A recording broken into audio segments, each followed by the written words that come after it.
അടുത്ത ദിവസം രാവിലെ തന്നെ അയാൾ നാട്ടുകാരെ എല്ലാം ഒരുമിച്ച് കൂട്ടി ഇന്നലെ നടന്ന കാര്യങ്ങളെല്ലാം അവരോട് പറയുന്നു. പ്രേതങ്ങളിലെല്ലാം വിശ്വാസം ഉണ്ടായിരുന്ന ആ നാട്ടുകാർ അയാൾ പറഞ്ഞതെല്ലാം വിശ്വസിക്കുന്നു. അവരിൽ ഒരു വൃദ്ധനായ മനുഷ്യൻ പറഞ്ഞു, "നീ കണ്ടത് സത്യമാണെങ്കിൽ അത് 20 വർഷങ്ങൾക്ക് മുമ്പ് ആത്മഹത്യ ചെയ്ത പുരോഹിതൻ തന്നെയാണ്. ഇനി മുതൽ ആരും രാത്രി യാത്ര ഒന്നും ചെയ്യണ്ട എന്ന് പറഞ്ഞ് എല്ലാവരും പിരിഞ്ഞു പോകുന്നു." എന്നാൽ ആ പുരോഹിതന്റെ ആത്മാവ് രാത്രി സമയങ്ങളിൽ ആ നാട്ടിലെ ഒറ്റപ്പെട്ട വീടുകളിൽ ചെന്ന് അതിൽ താമസിക്കുന്ന ജനങ്ങളെ പേടിപ്പിക്കാനായി തുടങ്ങി. അങ്ങനെ ജനങ്ങൾ എല്ലാം കൂടിച്ചേർന്ന് ഒരു തീരുമാനം എടുക്കുന്നു. ആ അടച്ചുപൂട്ടിയ ദേവാലയം പുതുക്കി പണിത് ഉടൻ തന്നെ ആരാധനകൾ ആരംഭിക്കുക. അങ്ങനെ വളരെ പെട്ടെന്ന് തന്നെ ദേവാലയം പുതുക്കി പണിയുന്നു. അവിടേക്ക് പുരോഹിതരായി കടന്നുവരുന്നത് ആ ഇരട്ട സഹോദരങ്ങൾ ജോസഫും ജോണുമാണ്.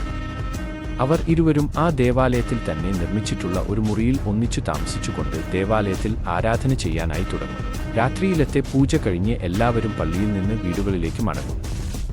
ഇരട്ട സഹോദരങ്ങൾ ഉറങ്ങാനായി മുറിയിലേക്ക് പോകും. 2 പേരും ഇരു കട്ടിലുകളിൽ കിടന്ന് നന്നായി ഉറങ്ങുന്നു. പെട്ടെന്ന് ആ മുറിയിലേക്ക് വന്നടിച്ച ചെറിയ കാറ്റിൽ കത്തിച്ചുവച്ചിരുന്ന എല്ലാ മെഴുകുതിരികളും അണയുന്നു. ആ മുറിയിലെ വാതിൽ തനിയെ തുറന്നു.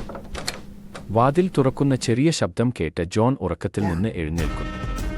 അവിടെ നിന്ന് എഴുന്നേറ്റ് അണഞ്ഞുപോയ മെഴുകുതിരികൾ എല്ലാം കത്തിക്കുന്നു. തുറന്നു കിടന്ന വാതിൽ അടച്ചിട്ട് തിരിഞ്ഞതും ഉറങ്ങിക്കിടക്കുന്ന ജോസഫിനെ നോക്കിക്കൊണ്ടിരിക്കുന്ന പുരോഹിതന്റെ ആത്മാവിനെ ആണ് ജോൺ കാണുന്നത്. ജോൺ പേടിച്ച് അലറി വിളിക്കുന്നു.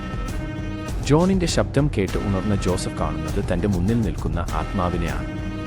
2 സഹോദരങ്ങളും റൂമിൽ നിന്ന് ഓടി അൾത്താരയിൽ ചെന്ന് മുട്ടുകുത്തി ദൈവത്തോട് കൈകൂപ്പി പ്രാർത്ഥിക്കുന്നു.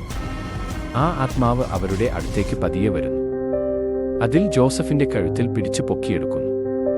ശേഷം അടുത്ത കൈകൊണ്ട് ജോസഫിന്റെ തല വലിച്ചു കീറുന്നു. അവിടത്തെ അൾത്താരയിലും ജോണിന്റെ മുഖത്തുമായി രക്തം വീഴുന്നു. ആത്മാവ് കയ്യിൽ ഇരുന്ന് മരിച്ച ജോസഫിന്റെ ശരീരം വലിച്ച് എറിഞ്ഞിട്ട് ജോണിന്റെ അടുത്തേക്ക് പോകുന്നു.